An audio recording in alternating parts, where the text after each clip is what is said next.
It's something that pundits say could not be done. A progressive, Bernie Sanders-backed Democrat running a surprisingly competitive race for a conservative seat in Congress. I know when 47% of our children in this beautiful city live below the poverty line, that my kids are not well. I know when the economic struggles in suburban and rural school districts all across this community grow, that we are not well. But that's exactly what's been unfolding in Pennsylvania's 11th district. The election pits progressive newcomer Jess King versus incumbent and a staunch supporter of Trump, Lloyd Smucker. The NRA, I've said before, tens of thousands of members in my district. The NRA really is a body of individuals who are concerned about their Second Amendment rights. It was a race that until recently seemed out of reach, but a new poll shows the battle is too close to call.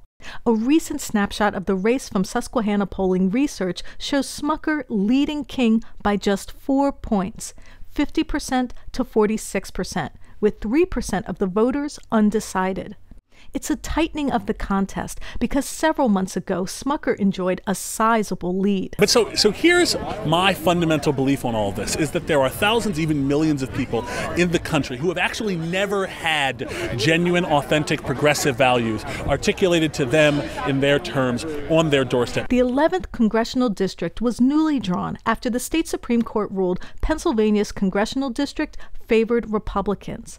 But according to Ballotpedia, the 11th district also includes two so-called pivot counties, York and Lancaster, that switched from voting for Barack Obama in 2012 to Donald Trump in 2016. And both have a disproportionate number of Republican voters.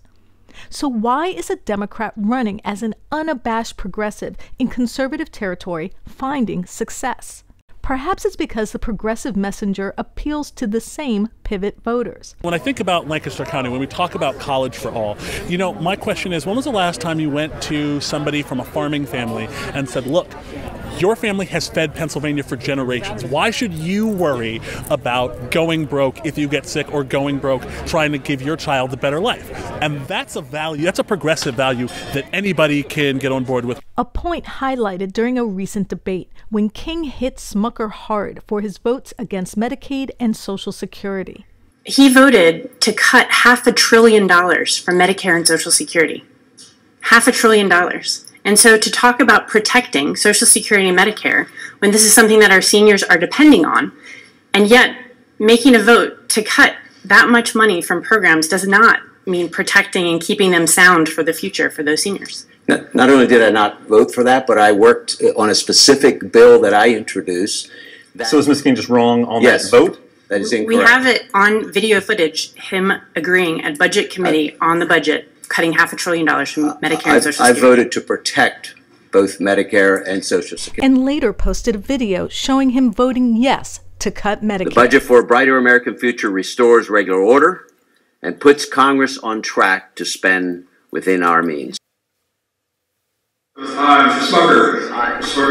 She also criticized his campaign's dependence on corporate PACs, which led to this exchange. Ms. King's dollars have come not only from outside of the district, but from outside of Pennsylvania.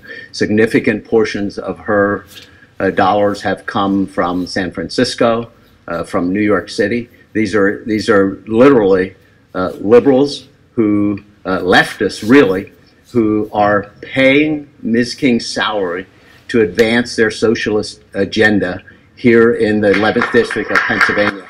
And I've also made a commitment to not take a dime from corporate PACs. I think this is essential in our political moment to talk more about where money comes from, especially if it has a profit motive attached to it. 52% of Congressman Smucker's money has come from PACs, like none of mine has come from PACs. Individuals have funded our campaign, and 70% of his campaigns have come from out of the state. Ours is like 55% out of state. So he gets more money from out of state than I do. And our money comes from people. More than half of his money comes from PACs. More of his money comes from outside this district than mine. If he's making that claim against me is like a big issue. Look in the mirror, sir. Okay. It's a push for progressive ideas that King has emphasized throughout the campaign, like when she held a press conference outside Smucker's office calling for Medicare for all. So after having to switch insurance for the 3rd time this year, I'm more excited than ever to talk about how we can transform our healthcare system from this complicated tangle of private insurance plans to a patient-centered, universal system that covers all Americans with the medical care that we need, regardless of our job or our income. A message that could turn a red congressional district and possible blueprint for Democrats across the country. This is Taya Graham and Stephen Janis reporting for the Real News Network.